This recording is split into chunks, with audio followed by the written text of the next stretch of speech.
All right, this right here. This right here gonna probably be my last video for the day. I gotta go in. Why? Because I'm at the crib, YouTube. I'm at the crib. It's nap time. That's the only reason why I'm able to come out here. Put in about 2 videos for you guys. Some of y'all already know, but if you don't, we're no longer in the oil field, YouTube. We're no longer in the oil field.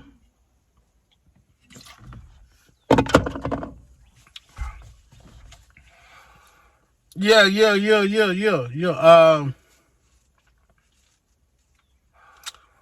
We're sipping on the Mexican water. Yes, sir. The same water that Amigos be sipping on during your company lunch break.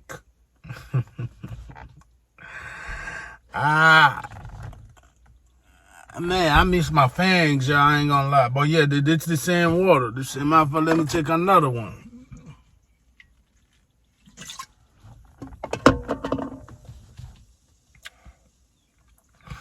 Now, your old school uncle will call this tonic water.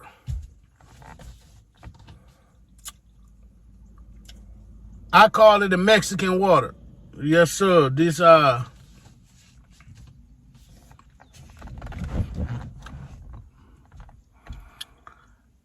it allows you to chill.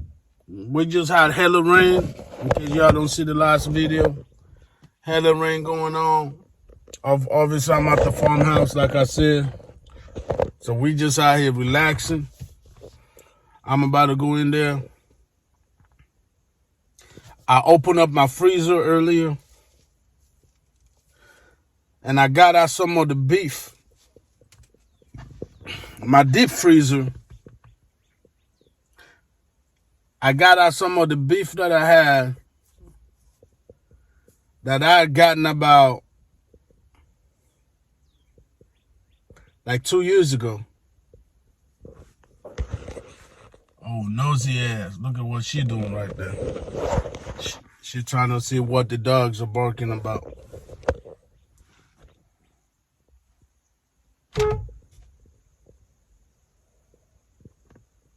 Yeah, we be having coyotes out here. This woman out here looking hella hard. What did she suspect? What's going on? What's going on? Sorry, guys. The phone freaking overheated and she went in. But what I was going to show y'all is,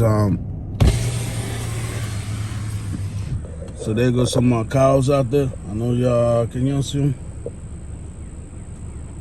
Right there. I guess that's who she was listening to. She said something about, she thought she heard them giving like distressed noise or whatever. So that's what she was doing, stopping right there.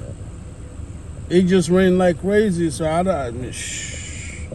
That's why they're right there toward the outskirts by the trees.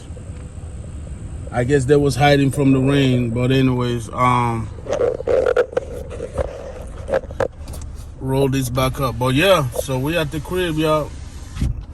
We are at the crib. And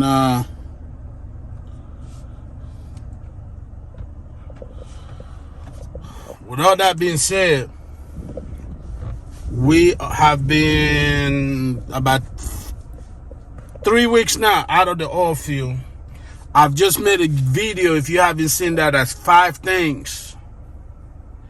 You do these 5 things. I forgot what the title was, but it's something about 5 things. At least the 5 things that you need to do if you're going to go to the oil field that will get companies pretty much to respect you, but not really. But this one, I'm going to focus, right?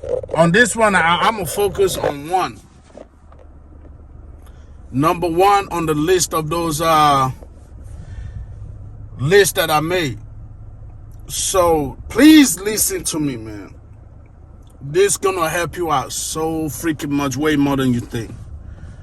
Number 1, in my opinion, is going to be for you to have a record or record everything.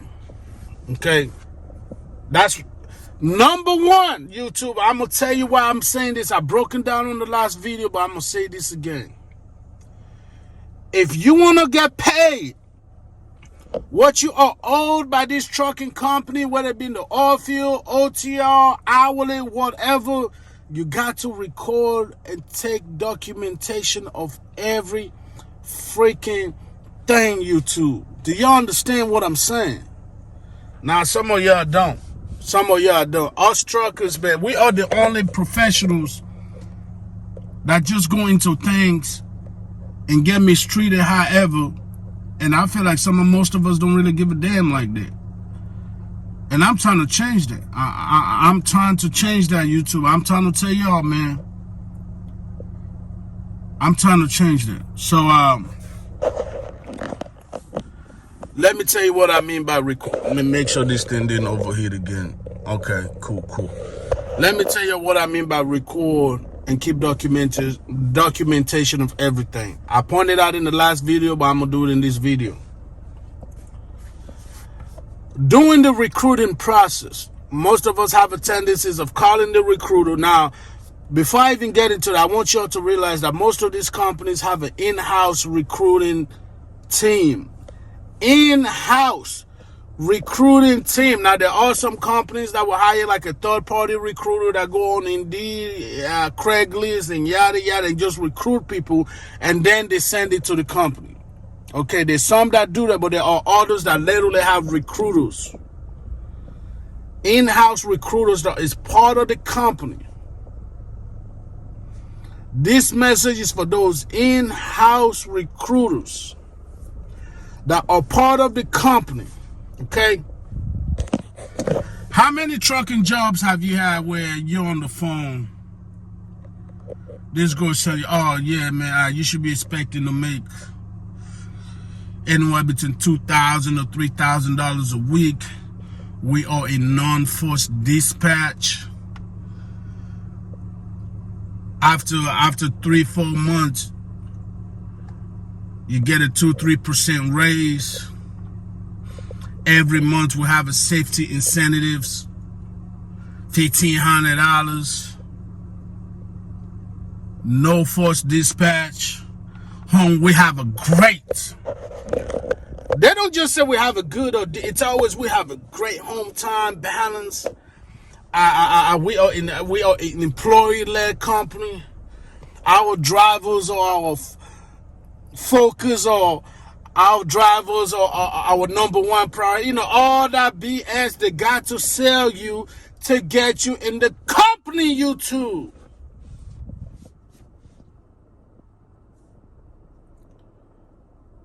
I've come to realize that these people got a sales pitch. It's almost like being a salesman. They have like a notebook right here, a folder right here they put on their desk, right? Every driver they call, they got to go line by line. They're selling you this dream. The only thing I haven't been sold is a white woman with a Latino cooking skills and a black woman booty. That's the only thing I've not been sold by these recruiters. Everything else is on point. They will sell you Mars, and you're going to buy it. And then you get in the company, instead of that $2,000 to $3,000 a week, your ass out here getting $600-700 a week. You trying to figure out what the hell going on. And I'm going to tell you what the hell is going on. You got finessed 3 times. That's what's going on. Now, I'm going to tell you in this video, out of the 5 lists I've made in the last video, number 1 is what we're going to talk about right here. I want to go ahead and extend on that because I feel like that's the most important on the list, which is recording and documenting everything. Now, how do you do that when you're trying to get a job at a company? Number 1, you fill out a job application, or you call them, on the phone. Usually most companies got a recruiting number and all that, right? You hit up the recruiter, hey, yeah, we hiring, we got this, to be like, all right, cool. I just wanted to make sure you're hiring before I put in an application. I'm going to have other questions to ask. I'm going to send you email. Now, because they think we are suckers out here, you're going to get that email address. You fill out the application. That's when you start asking the true questions that you really want to ask. Number one, hey, I'm currently in the application process, ma'am or sir. Hey, what can I expect to make in this company as an average on a weekly basis? Actually, my recommendation, ask them, what is the minimum should I expect to make in this company? What's the minimum a week? They're going to give you the minimum. If they say, you should be making around $1,800 to $3,000 a week, $1,800 is your minimum. But you're doing this via email. I'm going to tell y'all why in a second, right? Okay, cool. Do I get any kind of raise? Like, what's the procedure on getting a raise? Or am I just stuck at where I come in at? Now, that is a bad rep. So what they're going to do, what are they going to do? They're going to say, y'all ain't going to believe this. I just spent a whole 30 minutes yelling at the freaking camera just to find out somehow the phone has stopped recording. So where did we stop? Okay, so you ask them, hey, am I going to get a raise or what's going on? You know, then what they're going to do is they're going to sell you the moon. They always sell us the moon. They always sell us the moon. Mars and back all the way to Jupiter. They're going to be like, well, you know, after 3 months, you're going to get 4% raise, 3% raise. Or if you're working on a dollar amount, let's say you start at 25. They say, you know, after 3 months, you get a $2 raise. After 6 months, another 2. After a year, you get 5. Okay, so now you are what? $27, $29 after one whole year, okay? And then you're gonna be like, all right, cool.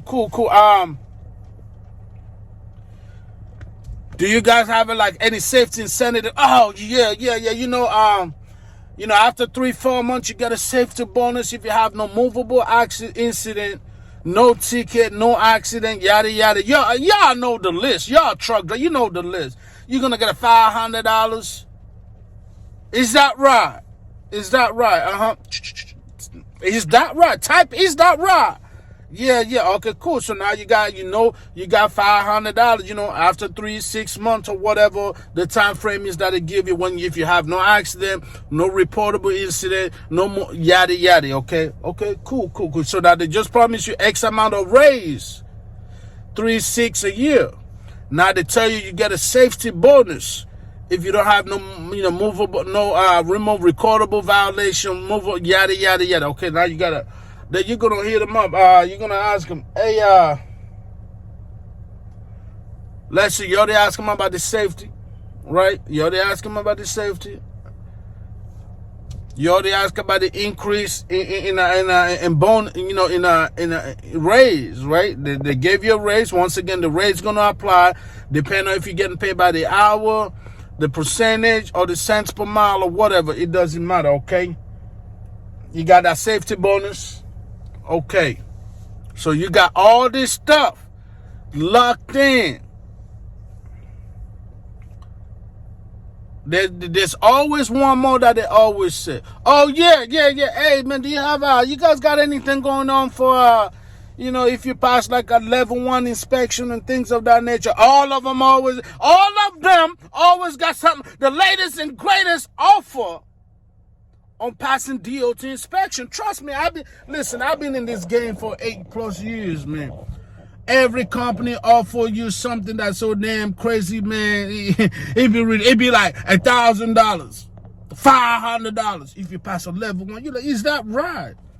Type, is that right? Type that in to the recruit. Oh yeah, that's right. So now you got it all locked in. You get to the company, right? You get to the company. First 2-3 months, you're getting in your $1,800 to $3,000, whatever was promised. Week number 5. Yeah, that look a whole lot like $1,780. Hold on now. Remember now, we go by the lowest denominator that they gave us in the estimate on the email, right? Hey, what's the lowest That's why you never ask them, hey, what can I expect to make it? Because it's always an estimate. You want to ask them specifically, hey, what's the lowest amount of money can I expect to make per week in this company while I'm employed, right? That's when they give you that range. if the lowest money you start to make is lower than that range, now you gotta play YouTube. See, this is something other YouTubers don't tell y'all. I've had to sign NDAs. I can't tell you nothing, but what I can say is, Hamilton, I've gotten that. Oh yeah. I told you in my last video, but I'm gonna say it again. Most of y'all don't know. My major was in criminology. I wanted to be a lawyer. We got so much knowledge at the tip of our fingertip these days on this thing I'm recording on, to where some of y'all just don't even use your phone to your full potential. Look, the side chick ain't it, the nudes ain't it, the OnlyFans is not, that ain't it. It gets so much more crazy. Let's get back to the story. So you got all this on your email, right? Now I'm gonna tell you why I recommend you communicate with these recruiters via email rather than phone call. Now, all of them gonna prefer a phone call. Don't get me wrong, because they ain't stupid. They true to this, no new to this. The whole goal for a recruiter, they have a quota. They got so many people they gotta bring in every month, every year, or whatever, every quarter, whatever the quarter is. They're gonna sell you the moon, stars, and all the rainbows. Oh yeah. Oh, everything that you want to hear to come in. Once you come in, her job is done with. And she don't care what happened to you tomorrow. Today is what she care about. While you're on the way to get in that bus, in that plane, after orientation, her job is over with. Her job is over with. So you done got them to do all this stuff. You got it all. Now, here's why I say email. The email can become a binding contract. It's what in criminology we call a written contract. Contract does not have to be notarized. As a matter of fact, if you go back to the 1930s, 40s, 50s, early 60s, a lot of contracts used to be what is known as a verbal contract, because back then they were trust. A verbal contract was a, hey man, look, I owe you $100 million, you owe me 100, let's shake on it. That was a contract. That's a verbal contract. But you also got written contracts. You can get the official written contract, which you get lawyers involved, get shit notarized or not. And then you got basic poor man's contract, which is what I call email. Email is anything that's exchanged between you and me. These days, we got text messages. So everything I'm telling y'all can also apply via text messages. If you got a recruiter that's a millennium or Gen X that just want to text all damn day, okay, let them text all damn day. But get what you want to get out of that recruiter, which is answer your questions in written form, no verbal. Verbal get too complicated. Now it's your word against their word. This ain't the 20s, 30s, or the 40s no more. Everybody lies. But if you get in that text message, like I said, now I had to sign some NDAs on that text situation. I know what I'm talking about. I can't go into details, but oh yeah. So you get it in writing. So if you ever had to take this to court, you have a written contract. Not an official, but you got a written contract. You then got paper trail. You got where these dispatches is offering you some, chicks every weekend, but once you got the job, she ain't trying to spread the chicks every weekend. You're like, hold on now. I got this job on the premises of you spreading the chicks every weekend. What's going on? You got legal rights. You got legal rights, okay? That's why I would advise you do this. Because this have happened to me. This have happened to you. They promise you the moon and the stars. You get there, you ain't even making half the money you're supposed to be making. But this time, hey, we're at the crib. So I'm trying to put you on game, because we are YouTube fans. The game is sold, no told. I'm telling you, if you do just this one step, and check out the last video where I gave you 5 things you need to do before you go to the oil field, or even really any trucking company.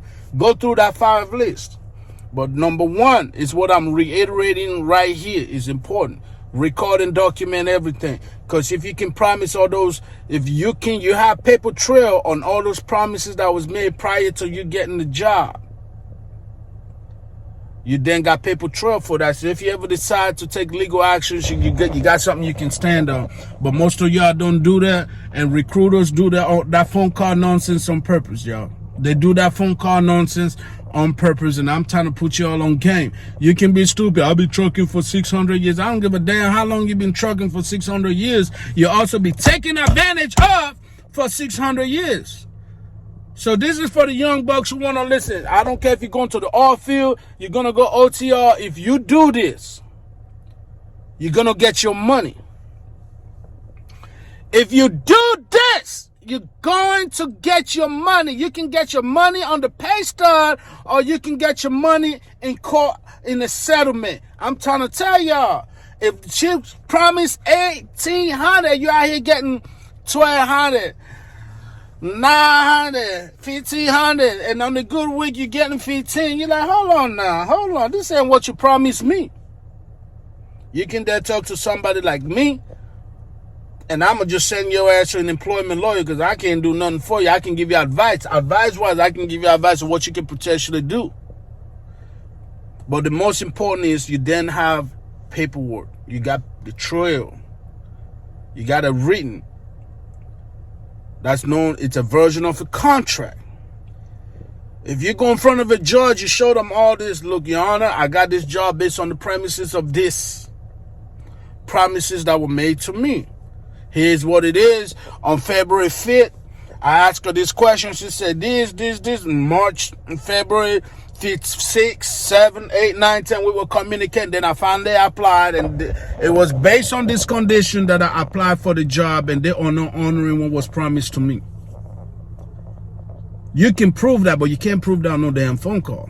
You can't prove that on no phone call, because you cannot legally, at least I think Texas is a little different if you're in Texas, but in the state of California, you cannot record an individual without a consent.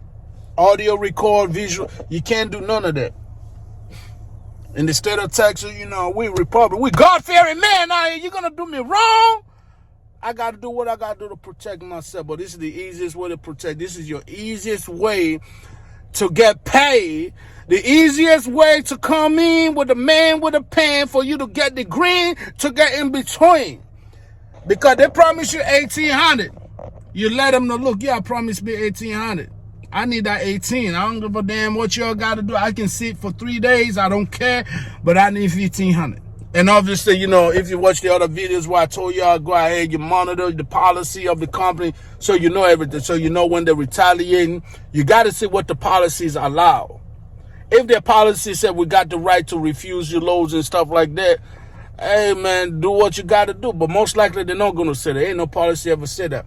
One of the other things that I found that these companies do to take advantage of drivers, the first beautiful thing, the lie they tell us is, oh, this is a no-force dispatch. Or we are a no-force dispatch company. What does that mean? It means we send your load, you're a little tired, you don't really want to go to a specific place, you don't have to take it. But guess what? As soon as you get in the company, you turn down one load, it's over with. It is over with. They're going to let you sit there for 35 days before you get another one. Yeah. We ain't down for that. We ain't down for that. If you got all that in writing, you go to the judge, you say, man, me the money, baby.